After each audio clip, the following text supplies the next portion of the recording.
Saan pa mga kapatid, samahan niyo po kami sa hapong ito. Hallelujah, na itaas natin ang Lord sa ating mga buhay. Amen. Dahil apart from the Lord, we can do nothing. Amen. Tunay nga ang Diyos ang siyang tumutugon ng ating mga pangangailangan. Even ang ating mga buhay is our sustainer. Amen. Siyang nagbibigay ng opportunity na tayo ay, amen, mamuhay sa mundong ito. Amen. Kaya hanggat may mga pagkakataon pa, amen, na binibigay ang Panginoon, ibalik natin ang pagpupuri, amen, sa ating mga buhay. Amen. Dahil ang Diyos ay tapat. Hallelujah. Amen. Samahan niyo po kami. Amen. So let us open in prayer. Hallelujah. So let us bow down and let us worship the King through our prayer. Amen. Na idulog natin ang ating mga gagawin sa hapong ito. Hallelujah. Heavenly Father, the maker of the heavens and the earth, and the love of mercy of our Lord Jesus Christ. Hallelujah. And the guidance of the Holy Spirit.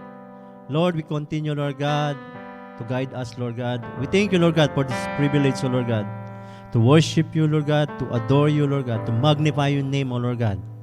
Lord, continue, Lord God, be with us in our midst, O Lord God. Lord, even, Lord God, to our brothers and sisters, O Lord God. Lord, although, Lord, hindi namin sila kasama physically, Panginoon, Lord, but we pray, O Lord God, that continue to guide them, O Lord God. Continue to sanctify their hearts, O Lord God. Ano man ang kanilang mga alalaanin, mga Panginoon, O Diyos, ito man ay mga bagay, Panginoon, na kanilang mga suliranin, Panginoon. Lord, we pray that they will overcome, O Lord God, because of you, Panginoon, because, Lord, you are faithful, O Lord God. Lord, hindi ka nagmamaliw, Panginoon, noon, ngayon, at magpakailanman, Panginoon. Lord, sa hapong ito, Lord God, accept our worship, Lord God. Lord, ano man ang gagawin namin, Panginoon, Lord God, makita kami, Lord God, na mababa, Panginoon, at ikaw ang maitaas, Panginoon, sa aming mga buhay, Panginoon.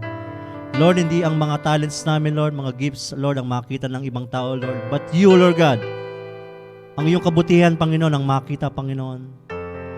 How you transform our lives, O Lord God, into glory to glory, up to perfection, O Lord God. Because this is your desire, Lord God, we must be holy, Lord God. Na kami, O Diyos, ang mga magpupuri, Panginoon, Lord, ay may kabanalan, Panginoon, sa aming mga buhay, Lord. Gayon din, Panginoon, kami, O Lord God, ay lumalapit, Panginoon, nagpapalinis, Panginoon. Lord, nagpapalinis sa aming mga puso, Panginoon, sa aming mga buhay, Panginoon. And we invite your Holy Spirit, O Lord God, Lord, to continue, Panginoon, nabigyan kami, O Diyos, ng karunungan, Panginoon, Lord. Continue to teach us, O Lord God, because, Lord God, Lord, ikaw ang, sa'yo nang gagaling, Panginoon, lahat ng bagay, Panginoon. Lord, gayon din sa iyong mga anak na gagamitin, Lord, continue to use them, Panginoon. Mightily, Panginoon. Lord, ano man ang mga gifts and talents, Panginoon, na iyong pinagkaloob sa kanilang buhay, Panginoon, Lord. Lord, patuloy pa, Panginoon, Lord God, na mag-level up, Panginoon, Lord, for the pardons of your kingdom, O Lord, and for your glory alone, Panginoon.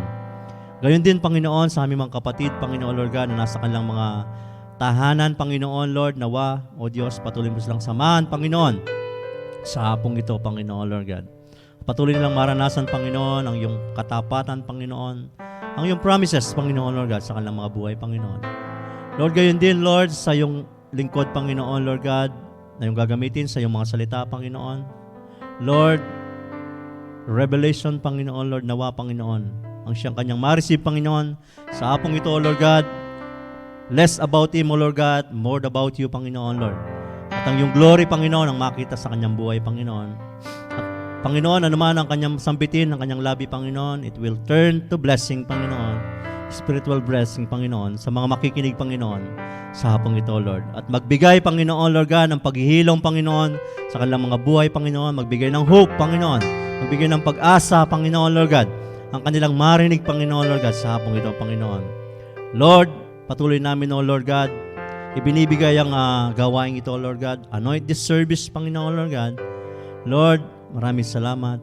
You deserve the highest praise, O Lord God. Highest praise and adoration and thanksgiving, O Lord God. In Jesus' name we pray. Amen and amen. Hallelujah.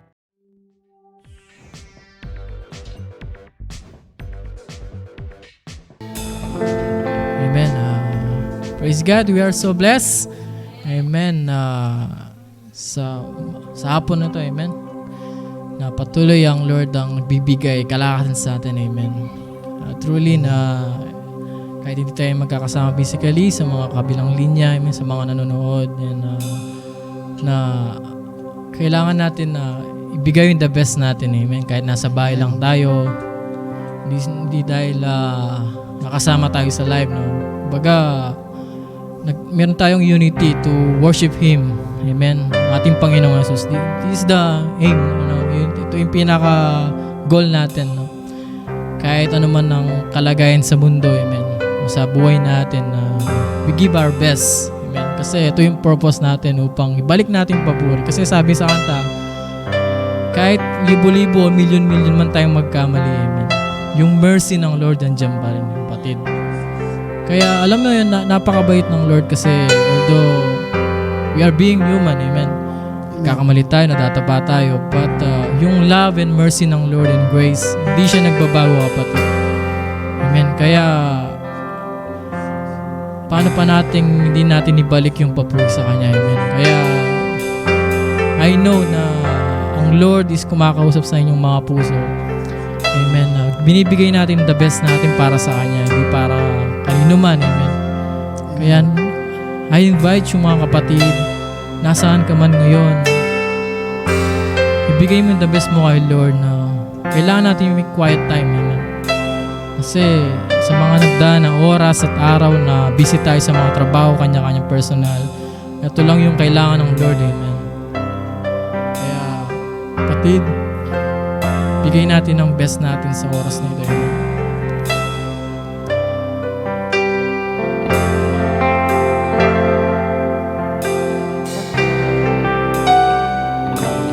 1,000 times I failed, still mercy remains. I should have stumbled again, 'cause I'm caught in your grace, everlasting. Your light will shine when all else fades, never ending. Your glory goes beyond all fear. Yeah, my heart and my soul, I give you control. Consume me from the inside out. Lord, let justice and grace become my embrace, to love you from the inside out.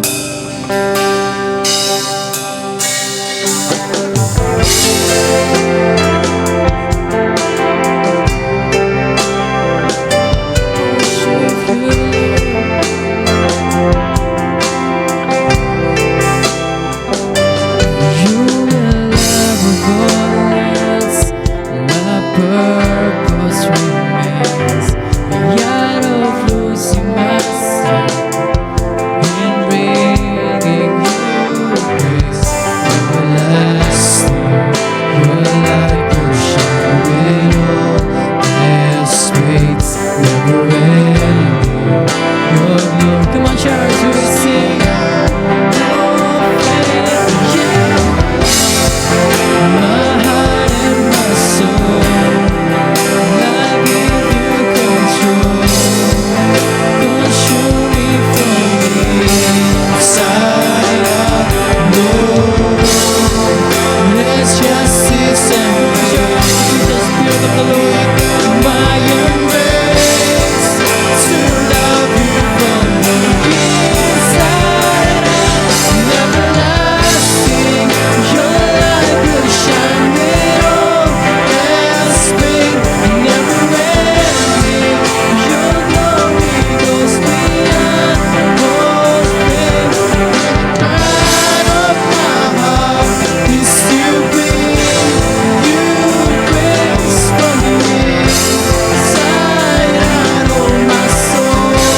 control. Consume me from the inside out, Lord. Let justice and grace become my embrace, to love you from me. One more time, my heart and my soul. My heart and my soul, I give you control. Consume me from the inside out. Let justice and become my embrace, to love you from the inside out. Everlasting, your light will shine with always space. Never ending, your glory goes beyond all things. And the pride of my heart is to bring you praise from me. Side out of my soul, everlasting, everlasting, your light will shine with always space. Never ending, your glory goes beyond all things. And the cry of my heart is to bring you praise from me. Side out of my soul, cries out from me. Side out of my soul, cries out. Your light will shine on this face. Why we sing charts?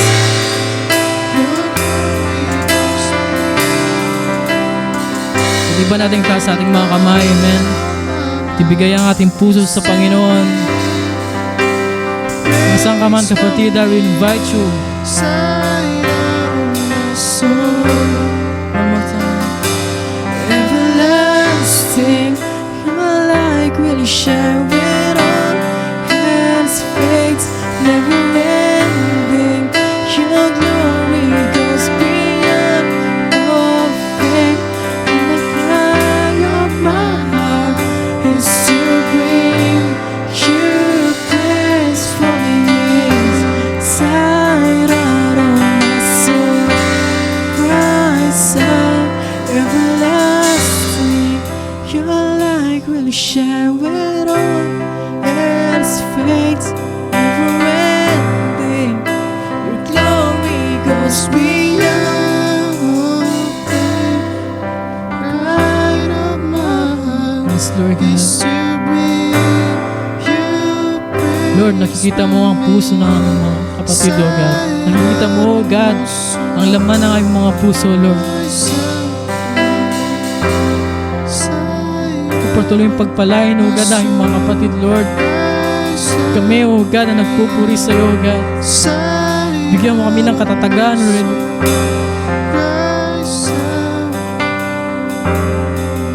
My heart and my soul, Lord, I give you control. Consume me from the inside out, Lord. Let justice and praise become my embrace, to love you One more time. inside out. My heart and my soul. My heart and my soul, Lord, I give you control. Consume me from the inside out, Lord. Let justice and grace become my embrace, to love you from the inside out. Yes, oh God. Hallelujah. Hallelujah, Lord. Come on, church. Give the best time to worship you, God. Praise and glory. Thank you, Holy Spirit. Thank you, Father God. Thank you, Jesus Christ, Lord. Lord, the glory belongs to you, Jesus. Everybody say,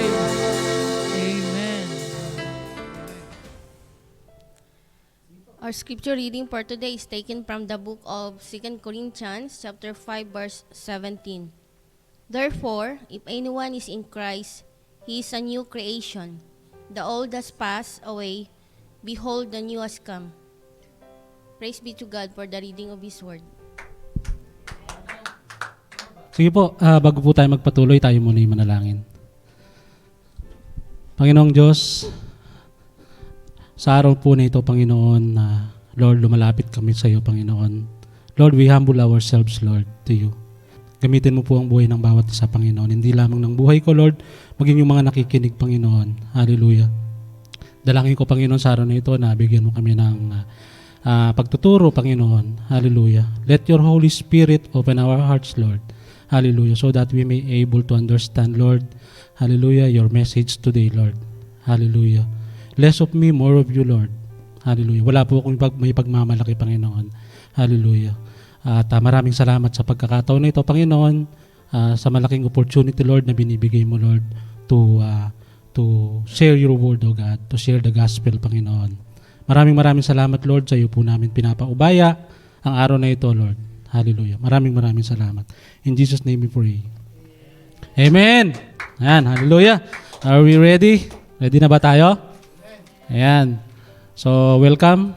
Blessed afternoon po sa ating mga kapatid na nanonood sa araw na ito. Ayan, saan man kayo naroon ngayon sa inaabot ng nare-reach ng ating live streaming, ACJM, Abide in Christ Jesus Ministry. Ayan, naka-live po tayo ngayon.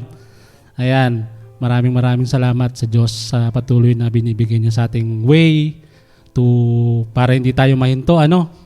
Napakabuti ng Diyos. Siya yung nagpo-provide sa atin lahat ng ating pangangailangan. Amen. Hallelujah. Ganyan magbigayan ng provision ng Diyos sa buhay natin. Hallelujah. So, stay tuned lang po tayo. Maiksi lang naman ito. Don't worry. Kasing iksi nung natin. Ano nga ulit yun? For anyone is in Christ, he is a new creation. The old is gone, the new has come. Amen. So, napakaiksi lang. So, balikan lang natin na yung team natin, nasa team pa rin po tayo, yung tema pa rin po natin, yung tinatakbo ng tema natin. I-remind ko lang po, it's about impossibility sa mga buhay natin, di ba? So, kung last yung ating diniscuss, it's about our salvation. Ayan. Yun yung mga bagay na imposible sa buhay natin that without Christ, without God. Amen? Na hindi natin yan na mapagtatagumpayan sa buhay natin. Amen? So, ayan. Yun yung mga mission impossible natin sa buhay. Lalo na ngayon, 2021, no? So, hindi lang spiritually, pati physically, yan. Mga nararanasan nating mga bagay sa buhay natin na napaka-imposible natin mapagtagumpayan without our Lord. Amen? So, ayan. Yung assurance of salvation natin last week. Tayo binigyan ng malinaw na insight kung kanino nagmumula ang ating kaligtasan. Amen?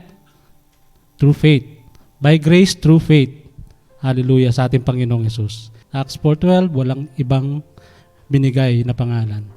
Amen, kundi ang Panginoong Yesus upang tayo maligtas. So, yan. Pakita ko ulit yung ating text for today. Yan, i-share natin sa ating mga kapatid, mga kaibigan, kamag-anak, sa dami siguro ng kaibigan natin sa Facebook Live, di ba? Kahit isa lang yung ma-reach natin, no? Hallelujah. Thank you, Lord. So, bigyan ko lang kayo ng maiksing background. Brief background sa ating, kung saan ito nakuha, sa 2 Corinthians. So, we believe na isa ito sa isa sa mga sulat ni Apostol Pablo, especially sa mga tiga-Korinto. So, marami siyang sulat doon, or hindi lang dalawa, I believe. Ang purpose nito is para i-affirm, yan, bigyan lang ng background, no? Para ma-i-affirm ni Apostol Paul yung kanyang ministry doon, yung kanyang authority, madepensahan din dahil sa mga atake sa kanya. Ayan, ng mga sinasabi niyang super apostol sa sa lugar na yon. So, kumbaga dinidiscredit yung mga turo niya doon. So, pinasok sila ng mga sabihin na nating false prophet, mga false apostle na nag-infiltrate talaga sa simbahan na yon. So, talagang may struggle si Apostol Paul. Kaya niya sinulat uli ang liham na ito sa mga, alam naman natin ang di ba? Ang mga prophet, pagka mga false prophet, ang gusto lang niya mga prophet. Di ba? Pag-prophet, yan. Mga pansariling ano yan, kaya tinawag silang false prophet. Ayan, ayan po ba? Mga deception, ayan, mga personal interest. Kaya tayo dapat talagang maging ano tayo, mapagmasid, yan, na kailangan natin ng, especially yan, nagbabasa tayo ng Bible. Huwag lang tayo masyadong umaasa sa mga sinasabing. Kahit ako, amen, kahit kami nila, yung mga tumatayo rito, amen, kumbaga meron tayong freedom to verify. So now here, Paul had to spend much time warning them. Why? Amen? By correcting this, masasabi na natin mga Christians because they already accepted Christ. Nakikita niya yung mga Corinth, they are not living a transformed follower of Christ. So to encourage sa Corinthians, the Corinth, sa mga pinagdaraanan nila, yan, sa mga trials, dun sa 2 Corinthians chapter 5, same chapter pa rin, sabi niya, for we know that when this earthly tent we live in is taken down, that is when we die, literally, and leave this earthly body, we will have a what? A house in heaven. An eternal body made for us by God Himself and not by human hands. Dito kasi maraming mga believers pa yung difficulty nila. Yung difficulty nila with the concept of bodily resurrection. And dahil nga sa mga yung mga maling turo at meron din aside from that may mga Greek culture na kasama nilang namumuhay doon. So nagkakaroon na sila ng confusion. Amen, about how they live their life following Christ. Nangyayari po 'yan mga kapatid kahit sa panahon na 'yan sa buhay natin. Gusto niyang ipaalala na ito yung great victory sa kanila. Amen, that when they die, they will have what? An eternal body made for us by God Himself and not by human hands. Pinapaalalahanan ni Apostol Paul kung paano sila dapat mamuhay bilang mga followers ng Panginoon. Mga nakakilala na, nakatanggap na sa Panginoon.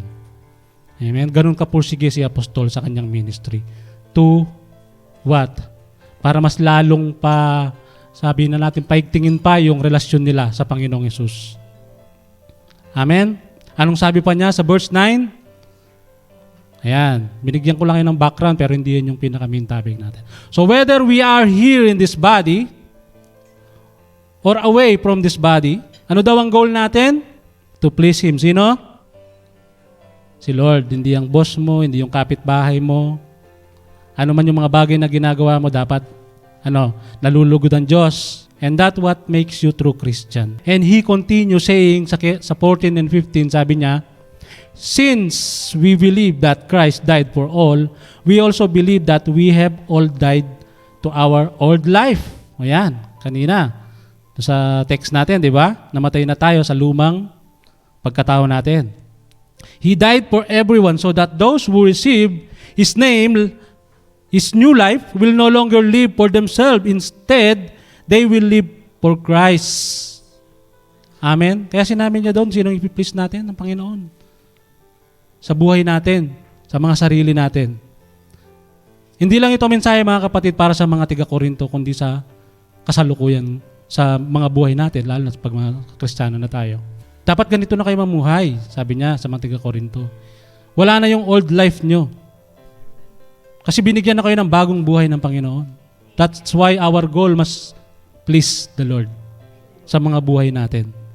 Sabi nga sa kanta, di ba? Walang sino man ang nabubuhay para sa sarili lamang. Totoo po yan mga kapatid.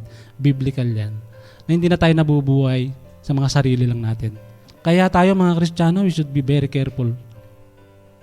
Saan? Kung paano natin i-project ang sarili natin.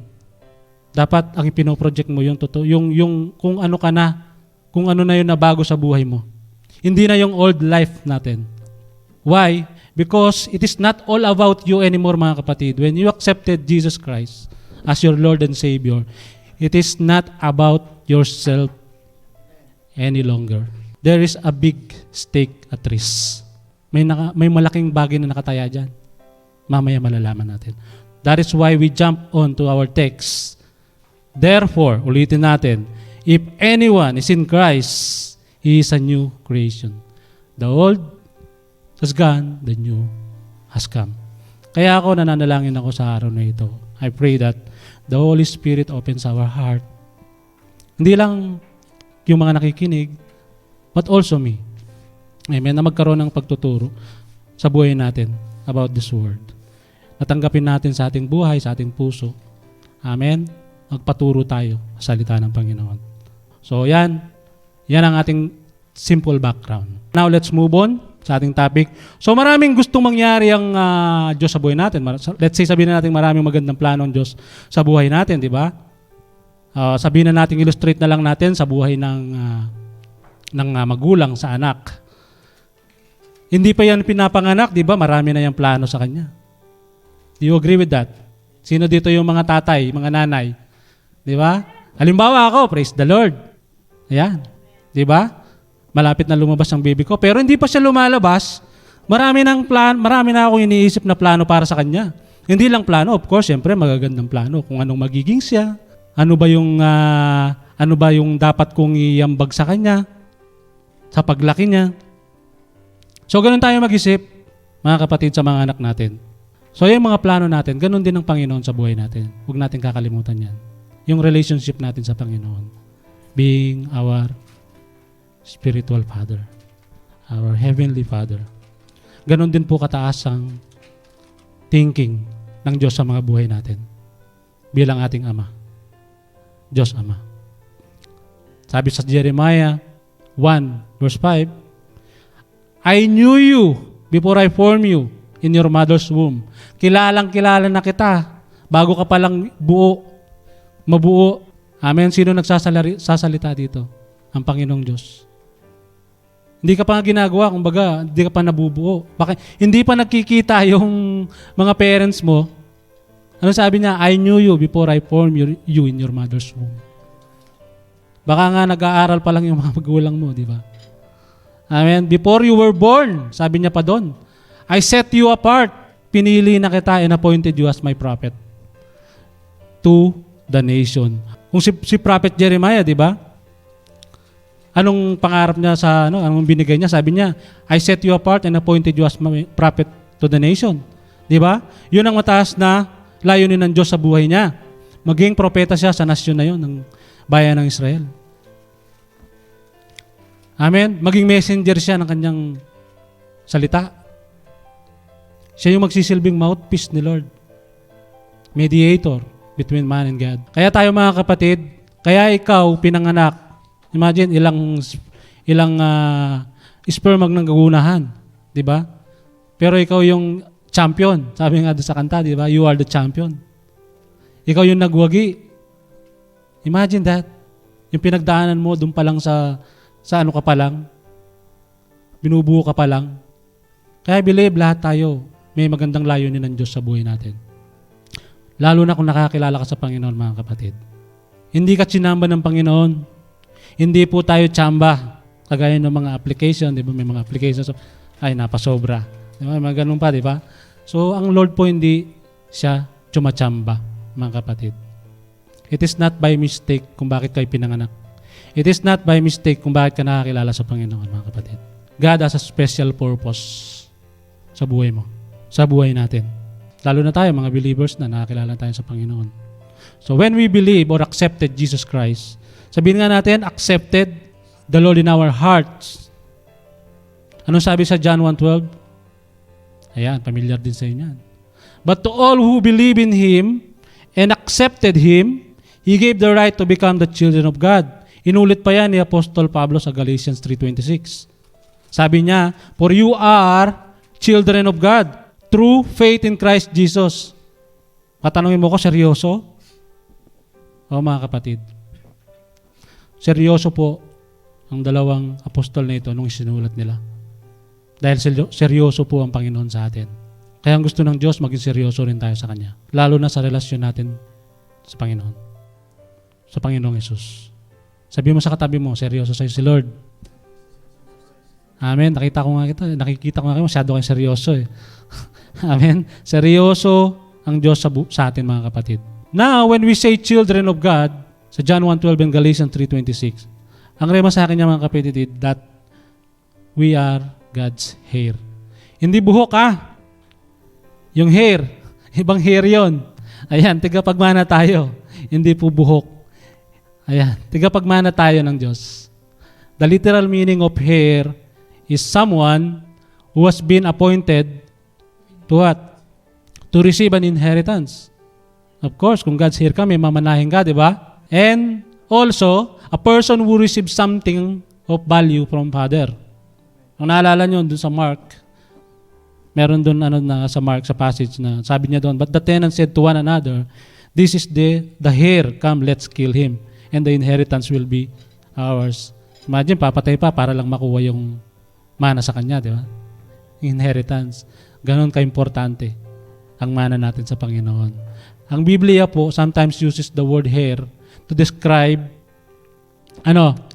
recipients of a gift from God. Hindi lang sa tao, kundi sa Panginoon. Sinabi yan sa Galatians chapter 4 verse 7. Yan.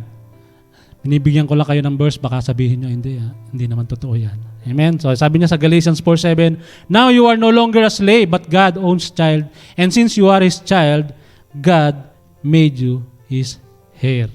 Imagine, tigapagmana pala tayo nino. Amen? The Creator of heaven and earth. Mayaman pala tayo. Kaya dapat lagi tayong nakangiti. Di ba? Kahit may problema. Basahin mo lang yung mga yan. Talagang ako nga, napawawa ko, Lord. Talaga. Tigapagmana mo pala ako. Ang yaman ko pala. Pero hindi po ito prosperity gospel. Baka isipin nyo yung kayamanan dito sa ang sinasabi ko, ang tinutukoy po. Ibang yaman po ang tinutukoy ng mga apostol dito, mga kapatid. Kung bakit tayo naging God's heir, hindi po ang pananalapi natin. Hindi yung rich natin. Hindi yung mga ipon natin sa bangko. Amen? Hindi po yung career natin. Hindi yung kung naging presidente ka na ng isang malaking kumpanya. Amen? Hindi po yan ang tinutukoy dyan na yaman. Hindi yung relasyon natin sa tao. Hindi ito yung sinasabi niya ritong yaman. Hindi yung relasyon mo sa kung girlfriend mo or asawa mo, hindi po yan, mga kapatid, ang tinutukoy ng apostol dito. Hindi yung, parang kilala ko to ayan, hindi yung business mo, mga kapatid. So it is not about these things. It is not about our earthly wealth, but, of our spiritual wealth. It is not about your money. It is not about your business. It is not about your career. It is not about your love life. But it is something far greater than you can imagine, mga kapatid. Kasi ang wealth natin dito is temporary lang. Iba yung sinasabi niyang wealth dito, spiritual wealth. May eternal impact sa buhay natin, mga kapatid. Yun yung inheritance na tinutukoy dito. Doon sa binasa nating verse. Of course, pag ikaw nakakilala ka sa Panginoon, nakatanggap ka. Ayan ang mamanahin mo. Kaya I pray today, doon sa mga kapatid natin, maaaring nag-join ka lang, bago ka pa lang nakapakinig nito. I pray na magkaroon ng touch sa puso mo ang Panginoon. Na mangusap sa iyo ang Panginoon sa araw na ito, mga kapatid. Amen. Kung hindi mo pa nakikilala ang Diyos, ang Panginoong Isus sa buhay mo. We pray, I pray. Hallelujah. Nabigyan ka ng habag, biyaya ng Panginoon sa araw na ito para makilala mo siya. Amen. Kaya ito, hindi lang to para sa mga nakakilala na Amen. But also for those who are seeking the Lord. That there is something in their life missing, hindi nila alam. At ang two of the most important, bigyan ko lang kayo dun sa dalawang pinakamahalagang mamanahin natin, our inheritance. Ano yun? Una, salvation natin, of course. Like yung topic natin nung nakaraan. Yung kaligtasan natin, di ba? Mamanahin natin yan. Yan yung sinasabi kong isang spiritual wealth. Sabi sa Hebrews, ayan. Therefore, sabi sa Hebrews chapter 1 verse 14, therefore angels are only servants, spirits sent to care for people who will inherit their salvation. So, di ba? Ang linaw. Pati mga anghel, binigay ng Diyos sa atin para bantayan tayo. Para masigurado ni Lord na ma-inherit natin yung kaligtasan natin. Hindi papayag si Lord na hindi ka maligtas, kapatid. Ganyan kabuti ang Diyos natin. Pangalawa, yung eternal life. Amen? Saan patutungo ang salvation mo kung walang eternal life? Amen po ba? Ano sabi niya sa 1 Peter chapter 1 verse 4? And we have a priceless. Ayun sinasabi ko kanina, priceless eh. Hindi lang yung mga yaman dito, kung gaano man yan. Kumbaga itong inheritance na to, walang katapat na halaga eh. And we have a priceless inheritance that is kept in heaven. Ayan, mga kapatid, tinago na ng Diyos yung inheritance mo na yan. Nakalaan na sa atin. Amen. Kaya isa ito sa pag-encourage ni Apostol Pablo sa Tiga-Corinth. Sabi niya, kung ano man yung mga ginagawa ninyo to your body, dapat ma-please ang Panginoon. Amen. Kahit ano man pagsubok yung pagdaanan natin, mga trials sa buhay natin, remember, sabi ni Apostol, that you will have a body, new body, na hindi ito gawa ng tao lang. Ito yung sinasabi niyang glorified body natin. Because ito'y eternal eh. Dapat sabi ni Apostol Paul, dito tayo mag-focus. Huwag dun sa physical wealth natin. Parang nangangawit ako. Tingin ako dun.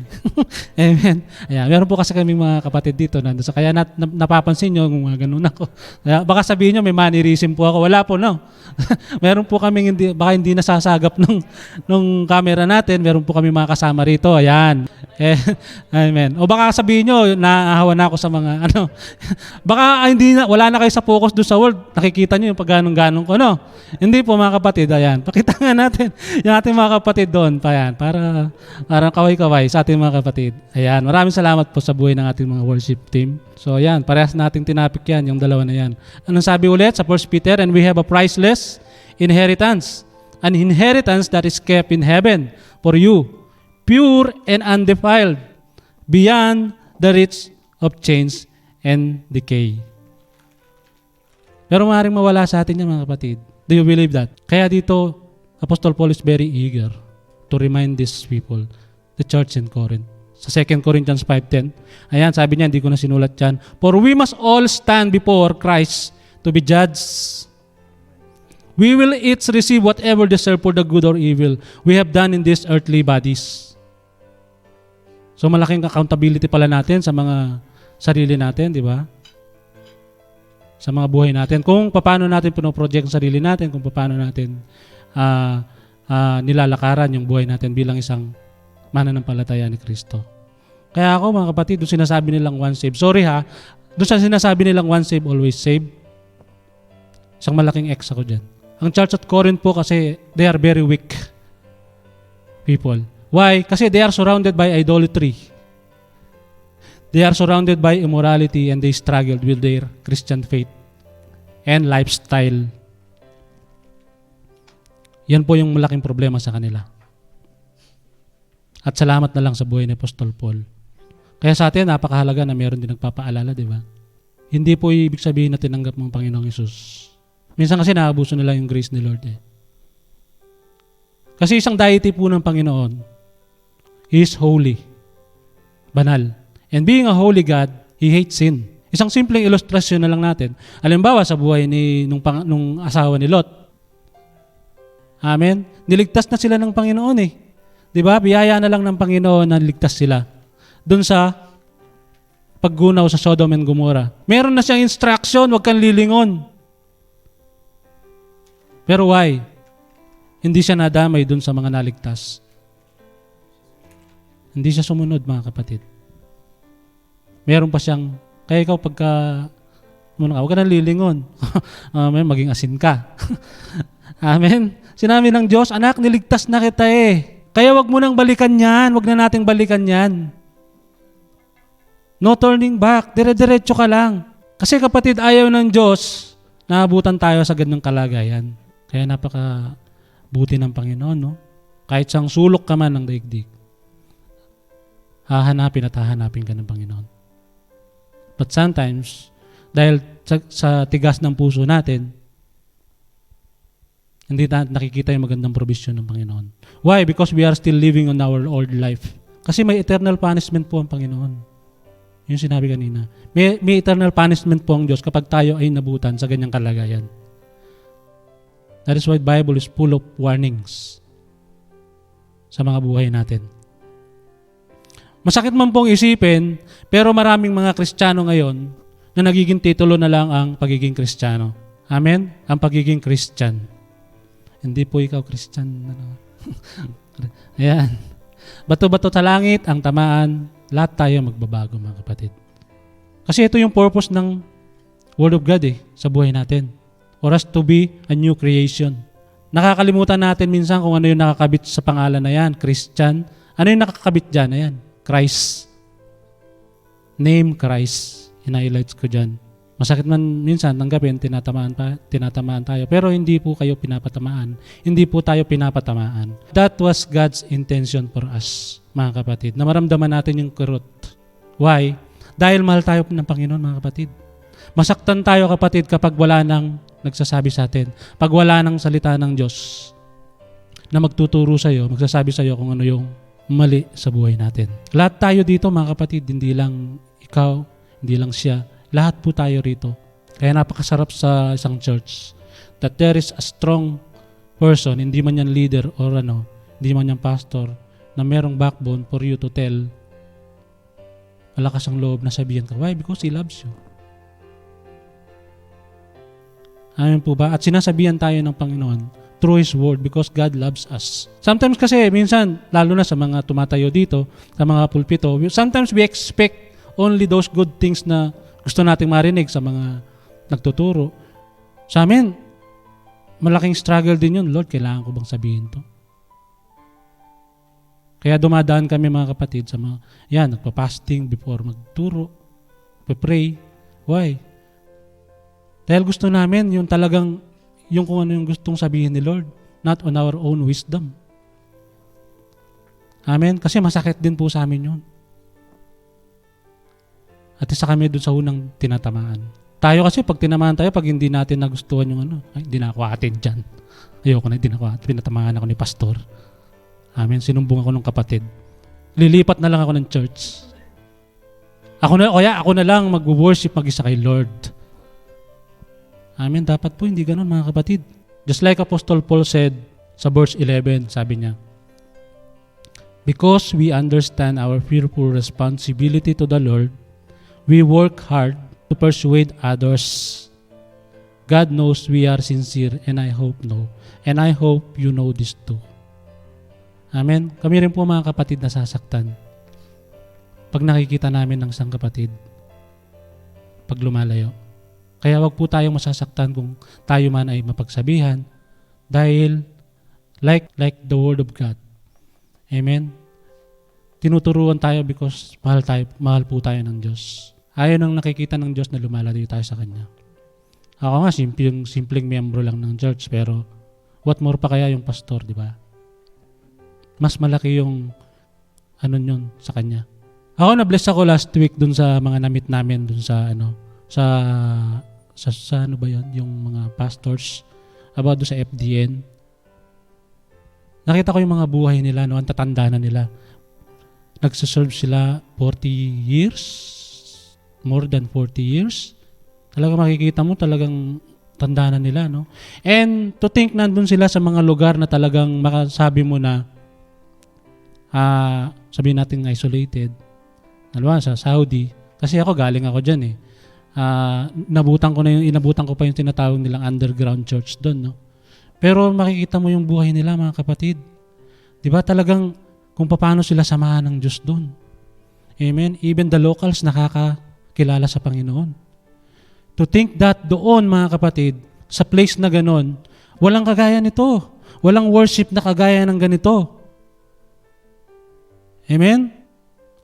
Pwede kang mag-worship but unlike open places, talagang, pero sila, no? Makikita mo yung talagang devote nila sa Panginoon.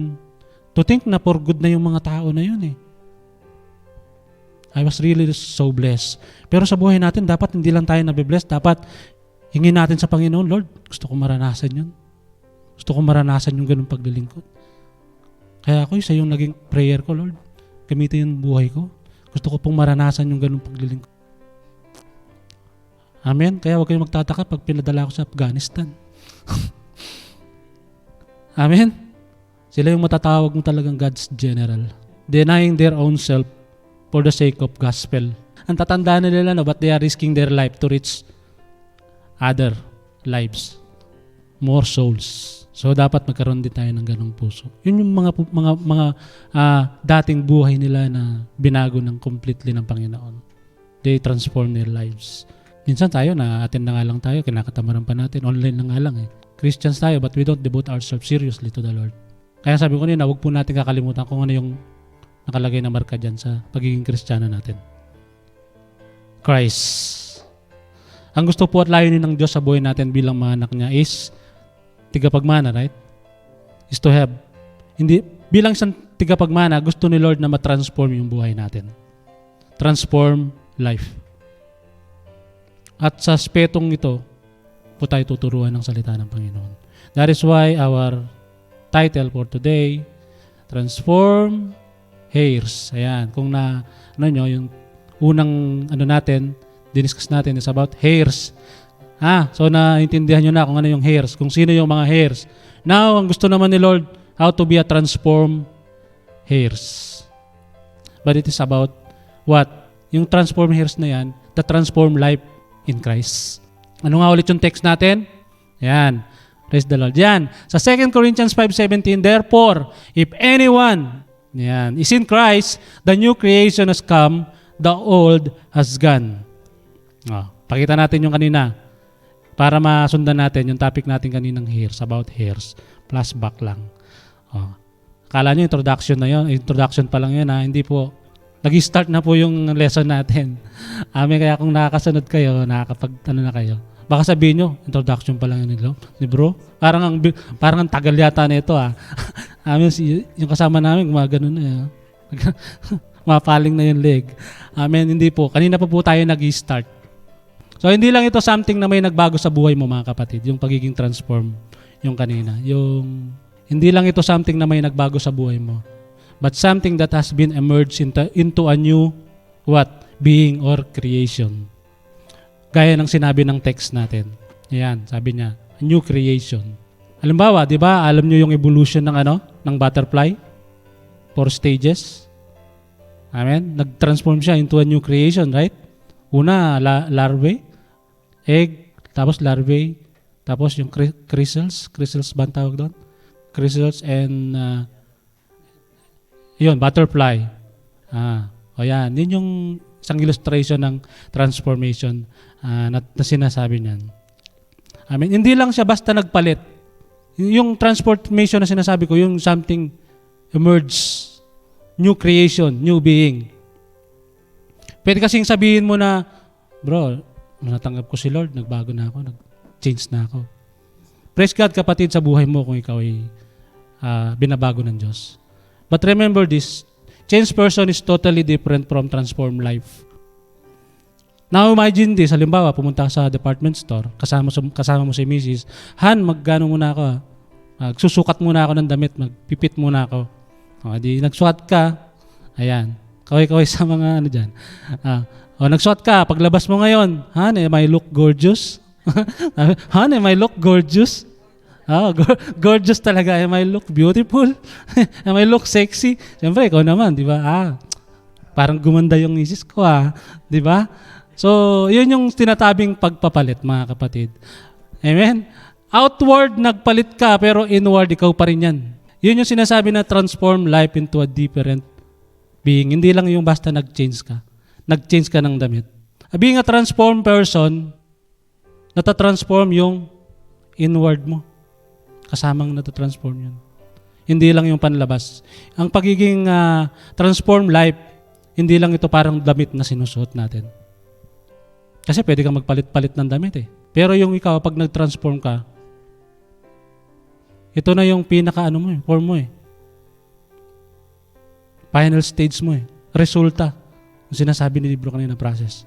Buti pa nga ang COVID, di ba? Na-transform na eh. Ilan na bang variant tayo meron ngayon? 4 na variant na. May UK, may Brazilian, may African. Oh, iba-iba na, nagtatransform ng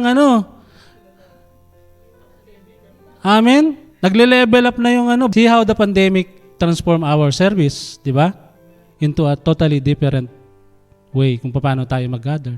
Yung way ng service natin. Different level na talaga. For many, maybe ang implication sa kanila, negative. Pero could you imagine, mas marami tayong nare-reach ngayon, di ba? Ito yung sinasabi kong when you transform into a better person. Nag-transform yung way of service natin, pero mas marami tayong naaabot. Sa buhay natin, there is a new creation has come. Baga wala na yung old. No, bagong platform natin. Transform sa bagong natin. Dati, nag-gather tayo, nakakapag-fellowship tayo, pero ganun pa rin. But sometimes, sa atin na lang Di ba? It is not about the platform na Kaya nga platform, di ba? Para na lang tayong minsan gulong Pag na-flat na, wala na, flat ka na lang doon, di ba? Mag-stay ka na lang doon. Pag hindi ka binombahan, hindi ka usad. Ang gusto ng Diyos, mag-form tayo, magbuo tayo. Mag-transform tayo as a true believer in Christ. Nabibigyan po tayo ng clear insight kung paano ba matransform ang buhay natin. Ayan, una, 2 lang. Sa una, ayan, sulat nyo po, by surrendering your life to Christ. So when you say surrender, mga kapatid, means white flag. Suko ka na. Lord, ayoko na, Lord. Suko na ako. Yung binibigay mo na yung manibela sa Panginoon, yung manibela ng buhay mo, siya na yung magkocontrol ng buhay mo. Because you are surrendering your life to Christ. Si Lord na ang nagkocontrol ng buhay mo. Di ba nga, sabi dun sa text natin, sabi niya, therefore, if anyone, sabi niya, new creation, sabi niya, the old is gone. So when you surrender your life to Christ, dapat lalabas yung new creation na yan. Hindi pwedeng sinurrender mo yung buhay mo sa Panginoon, pero nandun ka pa rin sa old life mo. Kaya nga sabi doon, di ba? If anyone is in Christ. If anyone is in Christ. Kung. Amen. Kaya hindi pwede nakakilala ka na sa Diyos pero nandun ka pa rin sa lumang buhay mo Or luma pa rin yung pinamumuhay mo. Unless, anong sabi? If. Kung. Isang malaking question yun sa atin, mga kapatid. If anyone is in Christ. Kaya yung sinasabi kanina na maaaring mag-change ka lang ng identity mo outward. But inward, same, my friend.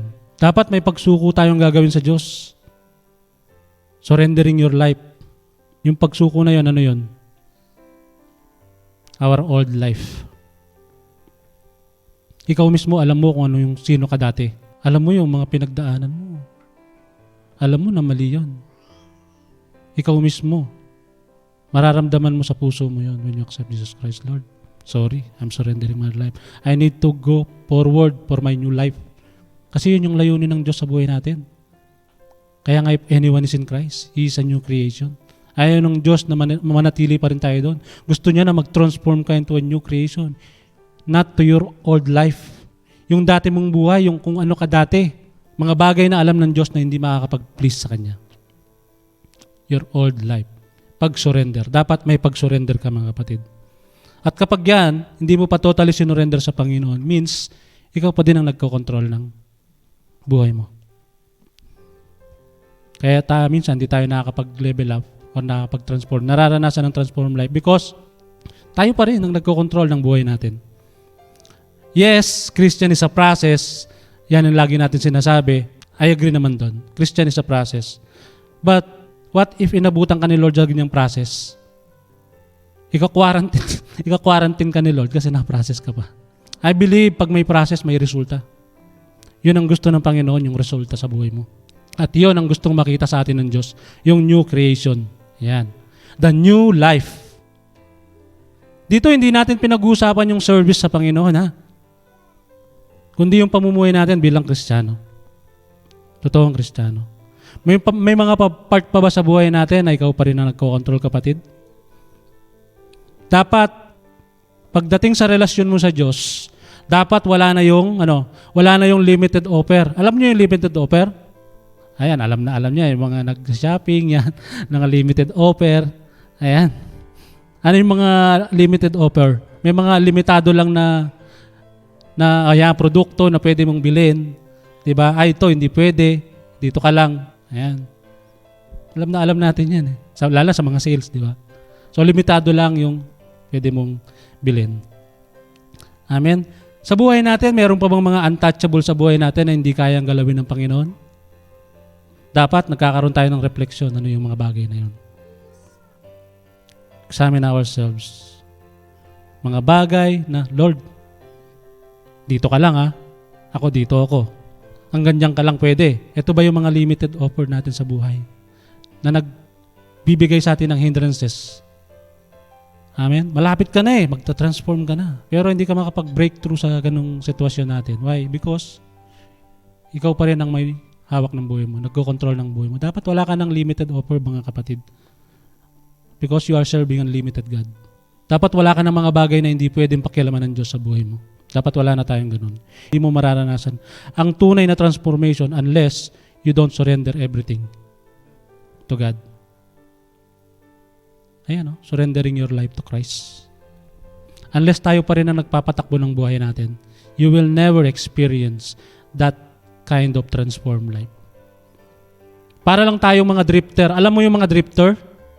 Yung mga drifter, di ba? Paikot-ikot lang, di ba? Yung mga sasakyan, nagdi-drift. Paikot-ikot. Ayan. Para lang tayong ganun.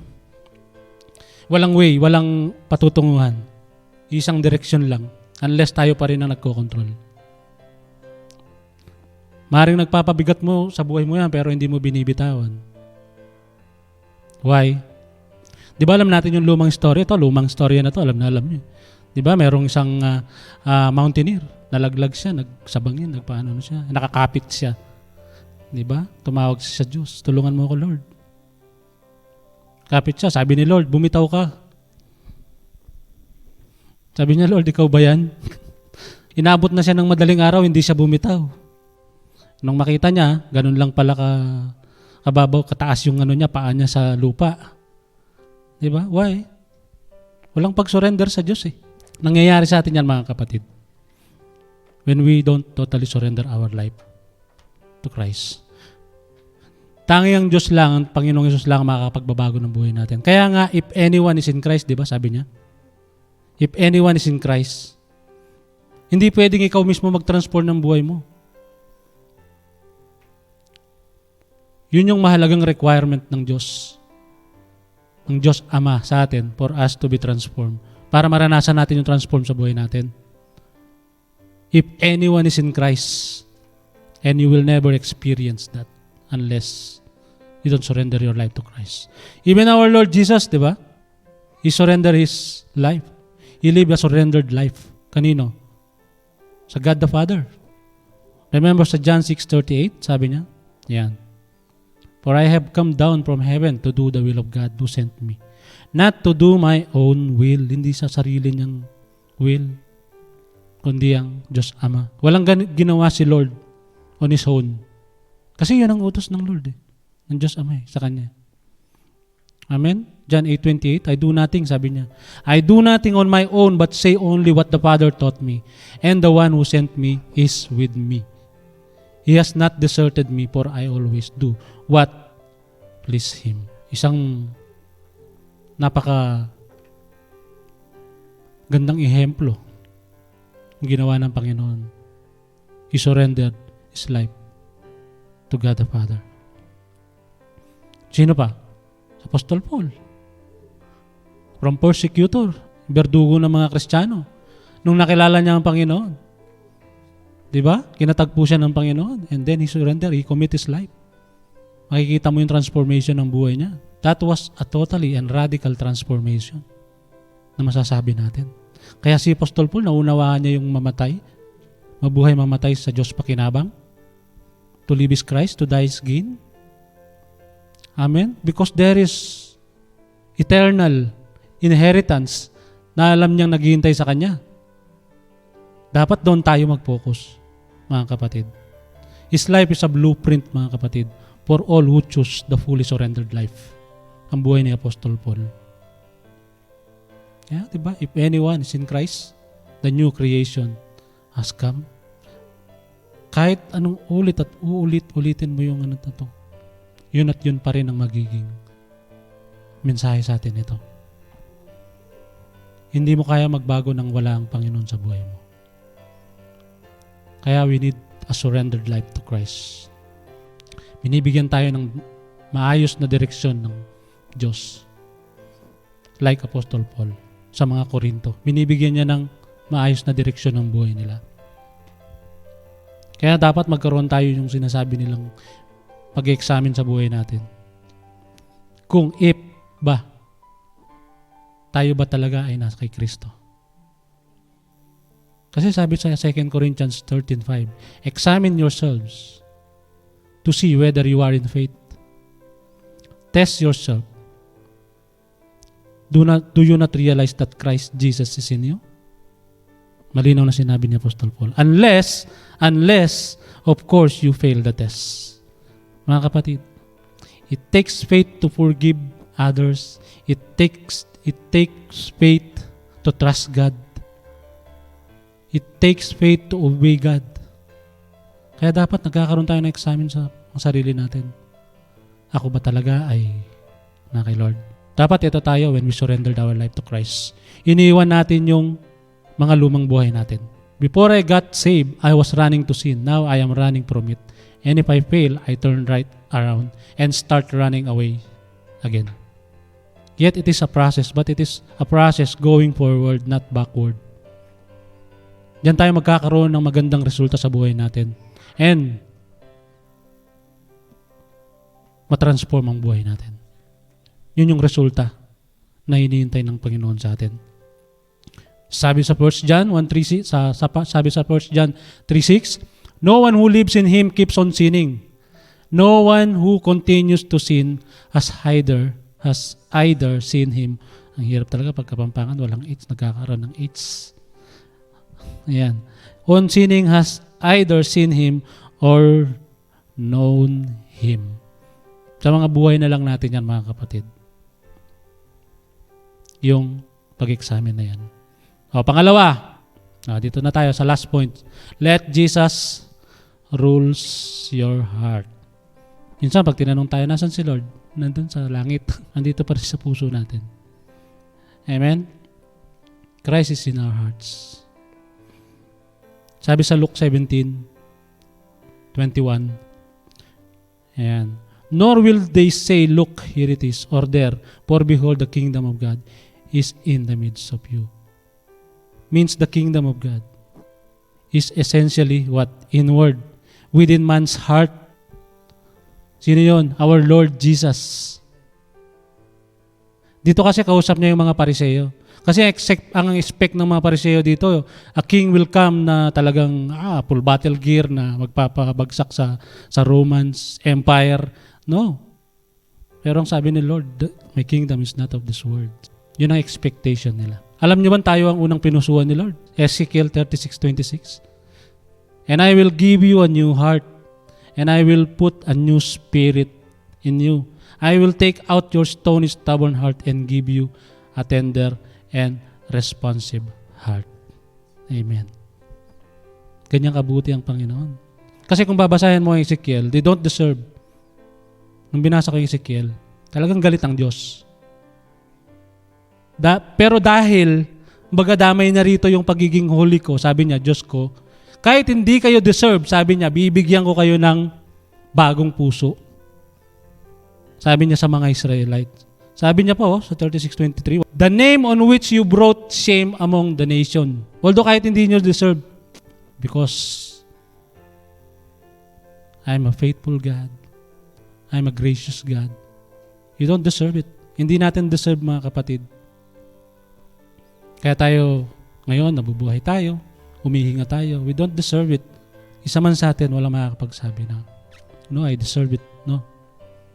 We are all fall short the glory of God. Romans 3:23. Lahat tayo kasalanan sa paningin ng Diyos.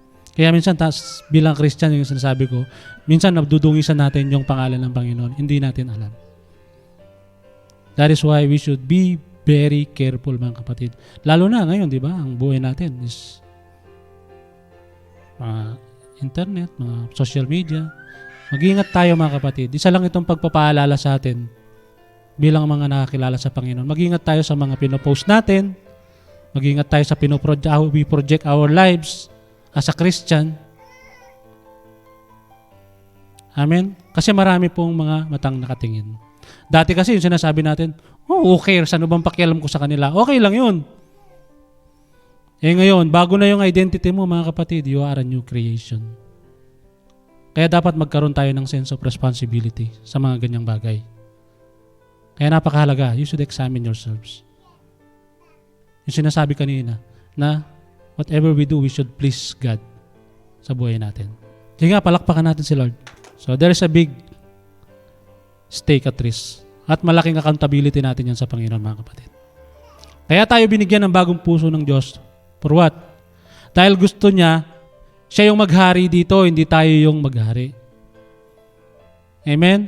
By the grace of God, nakakilala tayo sa Panginoon. Pero ang gusto ni Lord, yung grace na yun yung magpalapit sa Kanya. That will draw near to Him, hindi magpalayo.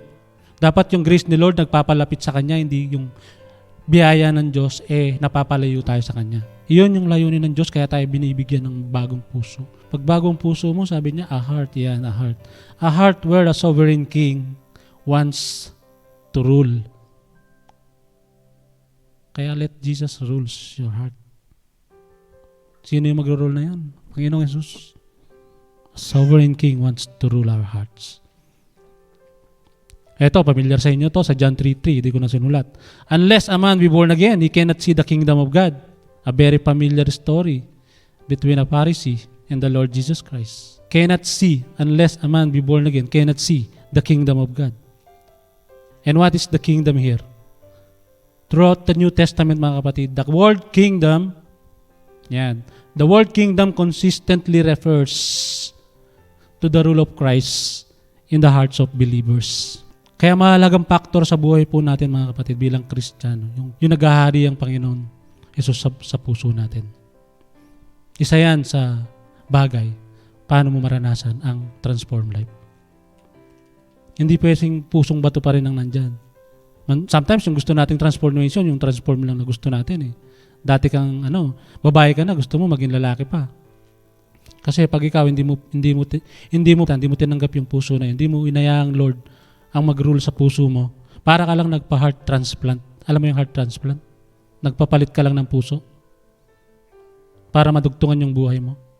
Minsan kaya tayo dito lumalago. Hindi dahil sa pastor, hindi dahil sa church. Sometimes tayo mismo Madalas tayo mismo. Nasa atin ang problema. Wala sa pastor, wala sa leader, wala sa church. Na kanino ang problema? Sa atin mismo, mga kapatid. Ang isang gustong tingnan natin dito ng Word of God is yung pride natin. Isa yan sa pwedeng matinding rule ni Satan na mag-ahari sa buhay sa puso natin. Yung pride. Bago na yung puso mo, mga kapatid, tinanggap mo ng Lord. Pero nakikipangbuno ka pa rin. Naunawaan po ba natin? Maaring yan pa rin ang laman ng puso natin, mga kapatid. Pride pa rin. Sabi sa Proverbs, sabi dyan, sa Proverbs 16 verse 18, sabi niya, pride goes before destruction. Ayan, malinaw. Isa yan sa best tool ni Satan, mga kapatid, na pwedeng sirain ang buhay mo, yung pride na yan. Tanggalin na natin yung mga pride na yan. Be humble tayo, maging... Yan. Sabi pa sa 1 John 2:16, for everything in the world, the lust of the flesh, the lust of the eyes, and the pride of life comes not from the Father, but from the world. Ayan. Huwag natin kakalimutan yan, mga kapatid. Kung kanino galing ang pride na yan. Eto, patawarin ako ng Diyos kung mali ako, ha? Amen tayo kung kahit magpalipat-lipat tayo ng simbahan. Kung hindi mo naman inaayos yung puso mo, we will do the same thing over and over again. You will not find any perfect church, mga kapatid. Yung pagbabago muna magmumula sa'yo. Hindi ka pumunta doon or lumipat doon para mag-transform yung mga tao doon. Kailangan mo munang i-transform yung sarili mo. Sabi ko kanina, wala po sa pastor yan. Wala sa simbahan yan. Wala sa kapatid mo sa pananampalataya yan. Kundi, tingnan mo rin yung sarili mo, kapatid. Baka hindi si Lord ang naghahari dyan sa puso natin. Baka nandiyan pa yung pride at sinasabi dyan. So ano yung una? Surrendering your life to Jesus. Pangalawa, let Jesus rules your heart. Ayan, tanim mo sa isip mo, puso mo yan mga kapatid. Baka dito tayo nag-fall short. Amen po ba? So dito na ako magtatapos about the pride. Yan. Merong story sa Bible about King Uzziah. Kilala niyo si King Uzziah? Maybe you are familiar kay King Uzziah. Siya po yung kapatid ni King Ulungkot. Ulungkot ba? Uzziah, Ulungkot? Hindi po. Siya po si King Uzziah. Amen. So, King Uzziah, naging hari siya ng Jerusalem. Amen. So, at the age of 16, sa pagiging naging na-appoint na siya as king. Amen. So, he reigned for 52 years. Makikita po natin yan. Pwede niyong basahin sa 2 Chronicles chapter 26. Yan. Uzziah was 16 years old, sabi niya doon, and he became king. And he reigned in Jerusalem for 52 years. Imagine, di ba? Haba ng tinakbo ng niya. Ayan. So, nung una, he did what is right sa paningin ng Diyos. So, sumusunod siya sa kung ano ng Panginoon sa kanya, layunin ng buhay niya. So, sabi niya pa doon sa verse 5, he sought God. Lagi niyang sinisikang Panginoon. Walang mga laban, walang mga plano na hindi niya talagang dinudulog sa Panginoon. Sabi doon, as long as he sought the Lord, God gave him success. Imagine, no? As long as he sought the Lord, God gave him success. Tinutulungan niya sa mga battle niya, sa mga Philistine or ibang nation, at napagtatagumpayan niya ito. Because God is with him. So, naging sikat siya, kilala siya, naging tanyag siya. Sabi nga doon, his fame spread. So, naging kilala na talaga siya. He had become powerful. Sabi pa doon, sa verse 8. So, nagtayo siya ng mga towers, yan. Towers sa Jerusalem, mga cistern. Naghukay siya ng mga, sa wilderness.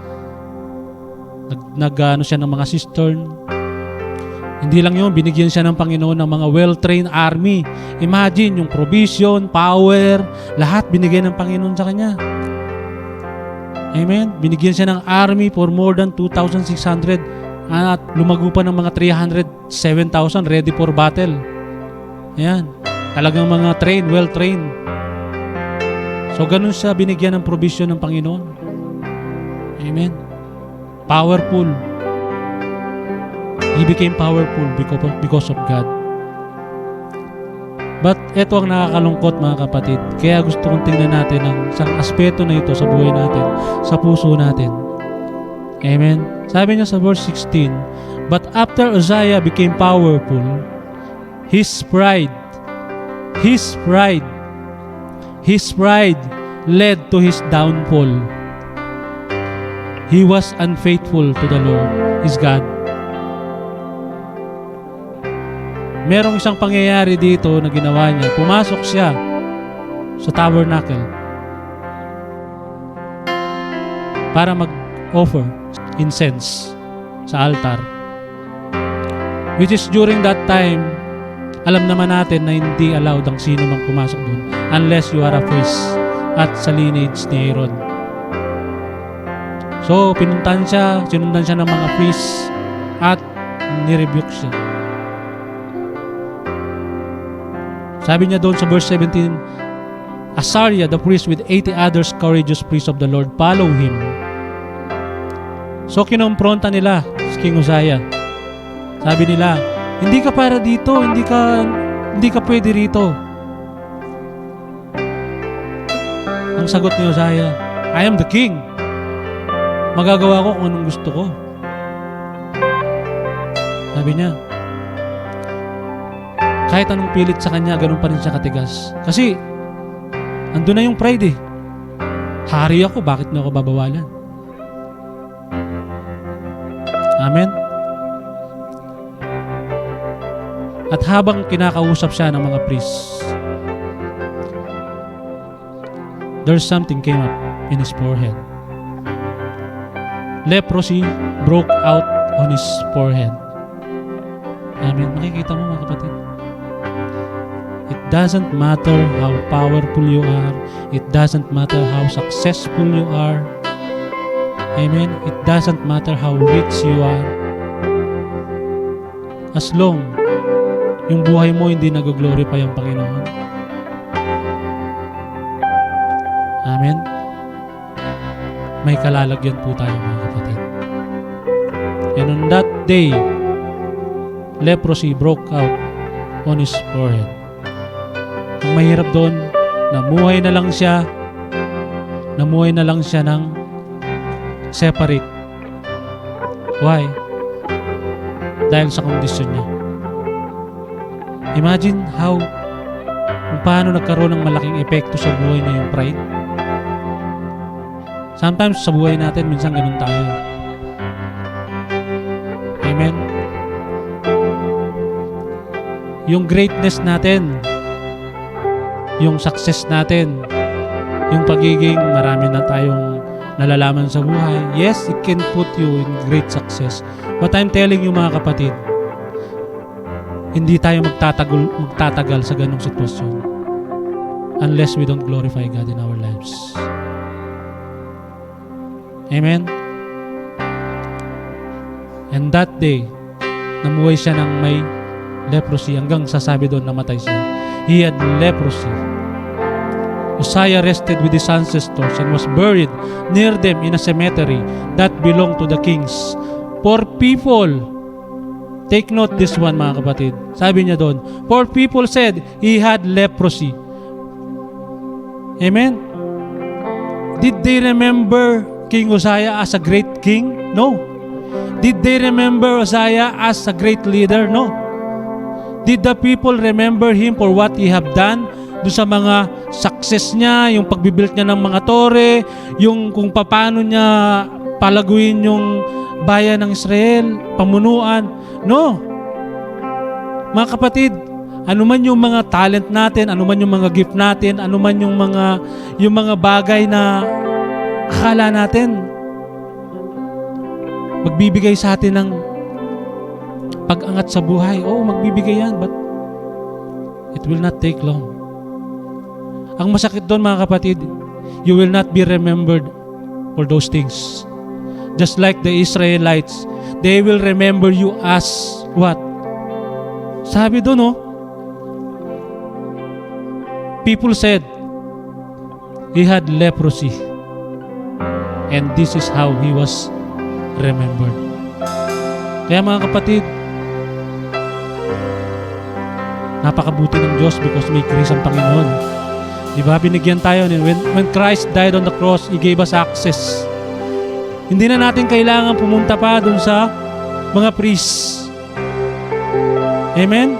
Binibigyan tayo ng malayang paglapit ng Panginoon. Amen? Ito yung habag ng Diyos sa buhay natin mga kapatid. Dapat makita natin ito sa buhay natin mga kapatid. Dapat magbigay ng kalwalhatian ng Diyos sa mga buhay natin. Kasi sabi ito tandaan nyo mga kapatid, the world will hate you and then condemn you. Yan ang nature ng tao Amen? Nature natin yan. Sinful nature natin yan. When you do something, pag ikaw nakagawa ng mali, I dare you, matatandaan ng tao yan. Yan ang mag-uukit sa kanila. Ay, kasalanan yan. Yan ang ginawa niya. Naku, wag kayong... Yan ang mundo Kakamuhian ka ng mundo. And then they will condemn you. Pero ang Diyos, mga kapatid, itong tandaan natin. The Word of God. This one. God's provision. But the Word of God will teach you. Because what? Because God loves you. God loves us, mga kapatid.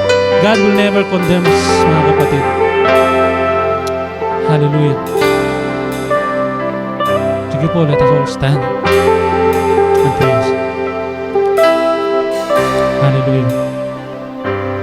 Sa ating mga kapatid na nanonood ngayong araw na ito, kung naramdaman mo ang kapatid yung kirot, hallelujah, kung tinamaan ka man, hallelujah, sa mga salita, hallelujah. Remember this, it is not me who are speaking, kundi kinakausap ka ng Panginoon, mga kapatid, through the Holy Spirit that lives in you. Huwag mong pipigilan, kapatid. Ilabas mo lang, kausapin mo si Lord. Kung may katabi ka, dyan sa kinalalagayan mo ngayon, nahihiya kang tumayo, it's okay, it's fine. Dahil ang gustong tingnan ni Lord yung puso mo. Amen? Pwede mo siyang kausapin. God is available 24/7, mga kapatid. Hallelujah. Mahal ka niya, kapatid. Mahal niya tayo, kaya niya tayo tinuturuan. Gusto niya mapabuti tayo. Gusto niya maranasan natin yung transformed life. A transformed life in Christ. Amen? Kaya every time, mga kapatid, na makakatuwid tayo ng makakarinig tayo ng pagpatuwid, praise God. Because when someone, mga kapatid, tinuwid ka, means mahal ka ng Diyos.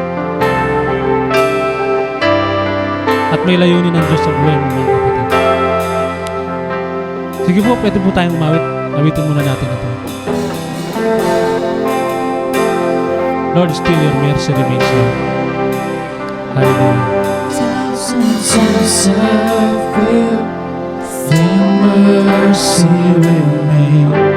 Should I stumble again, I'm caught in your ways, everlasting.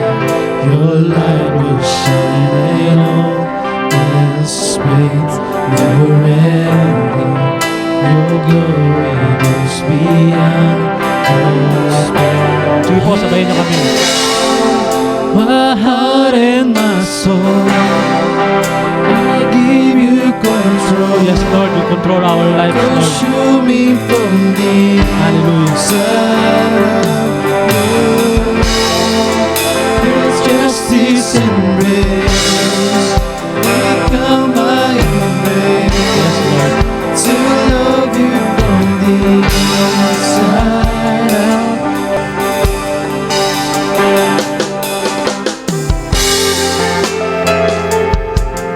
Hallelujah. Lord, allow us to experience, Lord, your presence. Sa aming mga kapatid, Lord. Hallelujah. Purpose Maranasan mo, Lord. beyond of losing myself, bringing you praise, everlasting. Your light will shine in all space, never ending. Your glory goes beyond all time. Yeah, my heart and my soul, I give you control. Subdue me from the inside out. Lord, let justice and grace become my embrace. To love you from the inside out. Everlasting, your light will shine in all space, never ending. Your glory goes beyond all pain. And the cry of my heart is to bring you praise from the inside of my soul. Christ, your light will shine in all space, never ending. Your glory goes beyond all pain. And the cry of my heart is to bring you praise from the inside of my soul.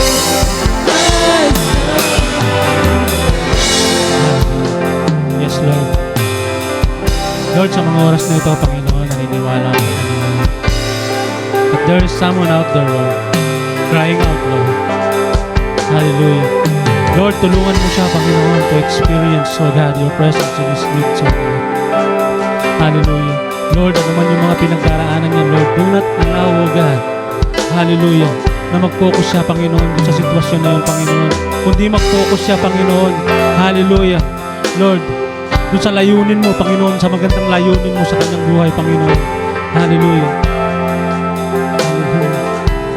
Sige kapatid, kung ano man yung pinag-cry out mo, sigaw mo sa Panginoon. Hallelujah. Iyak mo sa Lord. Naririnig ka niya. Naririnig tayo ng Diyos. Hallelujah. God wants us to have a surrendered life to Christ. And He wants us that Christ ruled in our heart. In this way, mangyari yung sinasabi ni Lord na transformation sa buhay natin. Lord, hindi po kami mabubuhay, Lord, na dito sa lupa, O God. Lord, alam po namin, Panginoon, that there is great inheritance, O God, Lord, na prepare ka sa amin, Panginoon. Hallelujah. Maraming salamat, Panginoon, for these things, Lord. Dahil sa kami sa kapalan, Panginoon. Lord, na binigyan mo, Panginoon, ng ganitong biyaya, Panginoon, sa amin, Panginoon. Meron mga buhay namin, Panginoon, mga bagay sa buhay namin, Lord. Lord, na hindi pa totally surrendered to you, Lord. Tulungan mo kami, Lord. This is our weakness, Lord. We humble ourselves, O God. Kami po'y lumalapit sa iyo, Lord, ng may pagpakumbaba, Lord. Hindi po namin kaya ito, Panginoon, kung wala ang Panginoong Isus sa buhay namin.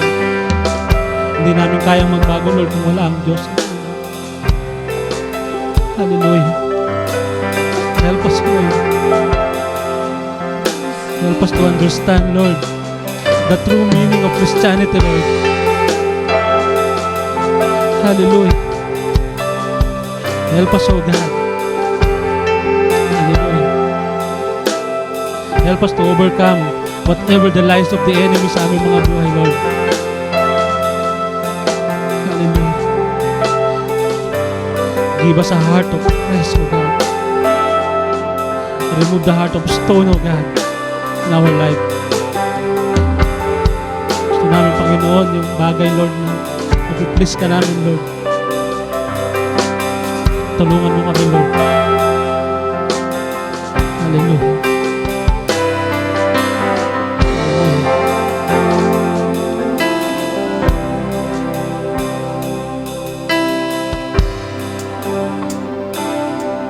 Everlasting. Your light will shine when all else fades. Never ending, your glory goes beyond all faith. And the cry of my heart is to bring you praise.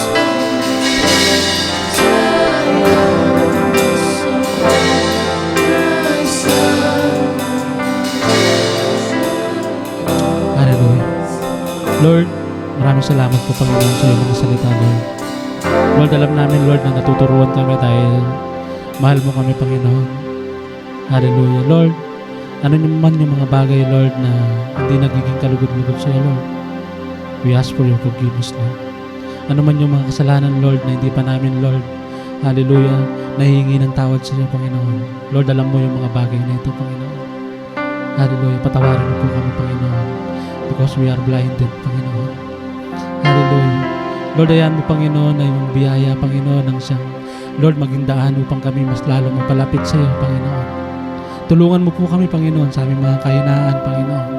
Hallelujah. Lord, tulungan mo kami, Panginoon, na maranasan yung transform life in Christ. Hallelujah.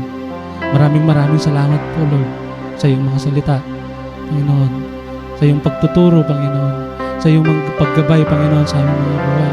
Dahil ang layunin mo sa amin, Panginoon, ay mapabuti, O God. Lord, tulungan mo kami na makita namin ito ng malinaw sa aming mga buhay, Lord. Hallelujah. Tulungan mo kami, Panginoon, na makita namin, Lord, hallelujah, yung magandang plano mo sa amin, Panginoon. Hindi man naging maayos, Panginoon, ang buhay namin, Lord, dito sa lupa. Lord, naniniwala kami, Lord, that there is a great inheritance, O God. Hallelujah. Na naghihintay sa amin, Panginoon.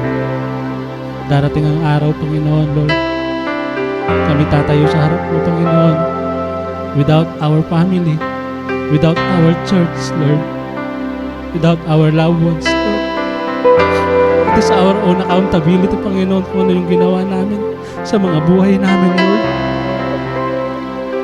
Tulungan mo kami, Panginoon, na malakaran namin, Lord. Layunin mo, Panginoon, sa katawan na ito, Panginoon, so that your name be glorified, Lord. Thank you, Lord. Thank you, Jesus. Maraming salamat po, Panginoon, sa aming mga kapatid, Lord, na nakasama sa amin ngayon, Lord. Dalangin namin, Lord, na Lord, ito'y naging daan, Panginoon, upang mas lalo silang mapalapit sa iyo, Lord. It is not about us, O God, who is speaking here, Lord, but it is about your word, Lord. Hallelujah. Masakit man, Panginoon, pero tatanggapin po namin ang pagtuturo mo, Panginoon, ng bukal sa aming kalooban, Lord. Ito'y mapapabuti kami, Panginoon, hindi kami mapapalayo sa iyo, Lord. Maraming salamat sa buhay po ng bawat isa. Dalangin namin na patuloy namin maranasan ang kapayapaan, Panginoon, pag-iingat, O God. Hallelujah. Pagpapangalang pisikal at spiritual, Panginoon. Hallelujah. Maraming salamat, Lord. Thank you for giving your life to us. Thank you for dying on the cross for our sins and our transgression. Sa iyo po ang papuri, Panginoon. Sa iyo po ang kataas na pagsamba, Panginoon. Sa pangalan ng iyong anak na si Jesus. Amen and amen. Hallelujah. God bless you all. Thank you po. Maraming salamat po. To God be the glory.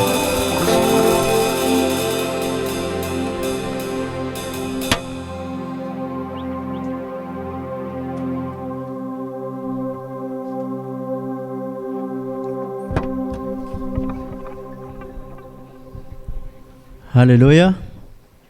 Praise God. Are we blessed? Amen. Amen. Truly God is faithful. Amen. Amen. Praise God sa buhay nating kapatid, si Elder Jerry, sa mensahe na isinyer sa hapong ito. Amen. We believe that comes from the Lord. Amen. Wisdom from the Lord. Amen. Tunay nga ang Diyos ay mabuti. Amen. Amen. Amen. Praise God. Sabi nga ni Paul in Book of Romans chapter 12 verse 2, I appeal to you therefore, brothers and sisters, in view of God's mercy, amen, to present your bodies as a living sacrifice, amen, holy and acceptable to God, amen. Not only to acceptable to this world, amen, sometimes we are acceptable to the eyes of man, but in the eyes of God we are not, because of our flaws, amen, because of our iniquities, so that we need the Word of God, amen, to sanctify our spirit and our life, so that we walk accordingly to the will of the Lord. Amen. And he said, which is your spiritual worship? Amen. This is our spiritual worship, to submit our life to the Lord, our Creator.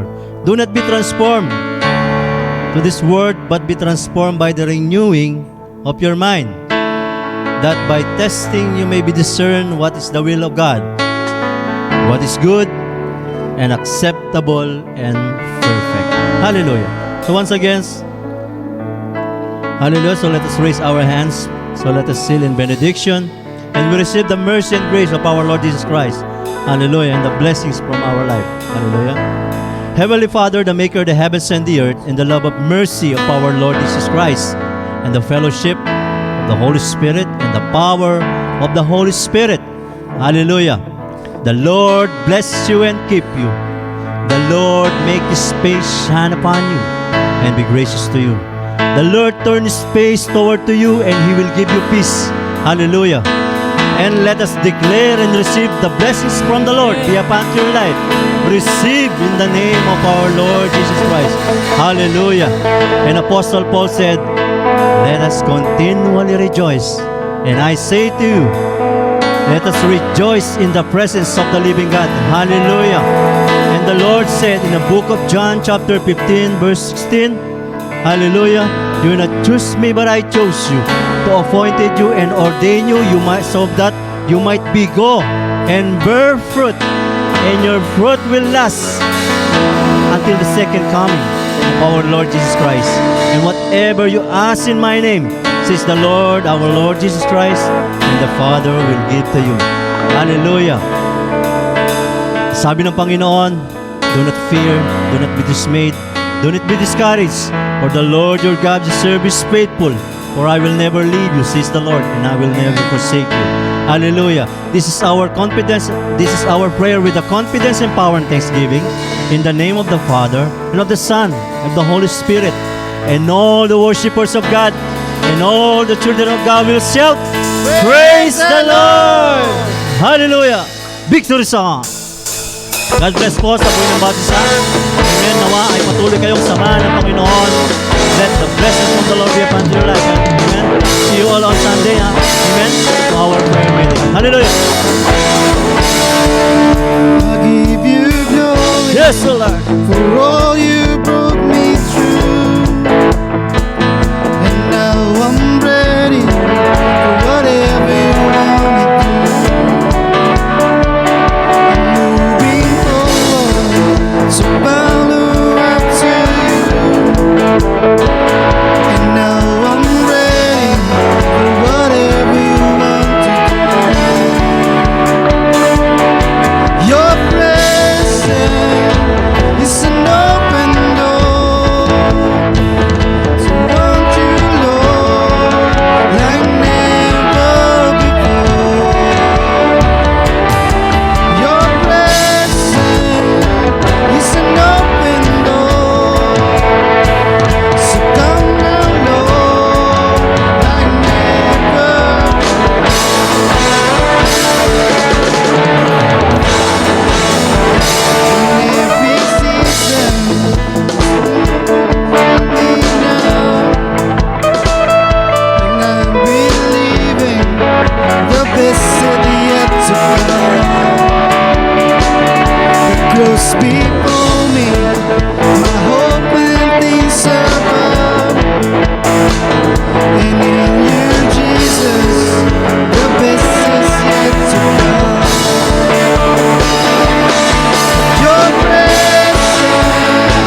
open